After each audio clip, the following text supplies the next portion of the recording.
রাজধানীর মিরপুরের পল্লবীতে ৮ বছরের শিশু রামিস আক্তারকে ধর্ষণের পর নির্মমভাবে আলোচিত ঘটনার প্রধান আসামি সোহেল রানা ও তার স্ত্রী স্বপ্না আক্তারকে আদালত।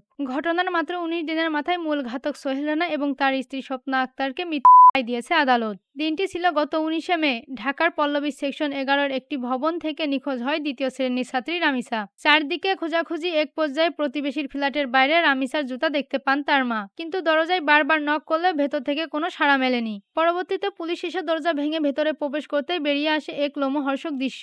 বাথরুমের বালতি থেকে রামিসার বিচ্ছিন্ন মাথা এবং মেঝে থেকে তার মস্তকবিহীন দেহ উদ্ধার করে পুলিশ। হত্যাকাণ্ডের পরপরই ঘাতক সোহেল রানা বাথরুমে গ্রিল ভেঙে পালিয়ে যেতে সক্ষম হলেও ঘটনাস্থল থেকে আটক করা হয় তার স্ত্রী স্বপ্না আক্তারকে। পরবর্তীতে তথ্য প্রযুক্তির সহায়তায় নারায়ণগঞ্জে অভিযান চালিয়ে প্রধান আসামি সোহেল রানাকে গ্রেফতার করে পুলিশ। দ্রুত বিচার প্রক্রিয়ায় এক অনন্য দৃষ্টান্ত স্থাপিত হলো এই মামলায়। মাত্র ৫ কার্যদিবসের বিচারক কার্যক্রম শেষে আজ ৭ জুন ঢাকা মহানগর শিশু সহিংসতা দমন ট্রাইব্যুনালে বিচারক মাসরুর সালেকলিন এই ঐতিহাসিক রায় ঘোষণা করেন। আদালত প্রধান আসামি সোহেল রানা এবং তার স্ত্রী স্বপ্না উভয়কে আদেশ দিয়েছেন।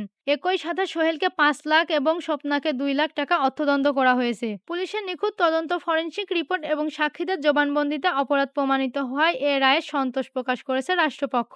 মাত্র ১৯ দিনে পাওয়া এই দৃষ্টান্তমূলক রায় দেশের বিচার ব্যবস্থার প্রতি সাধারণ মানুষের আস্থা আরও বাড়িয়ে দিল। Musammat Sharmin, pulse news.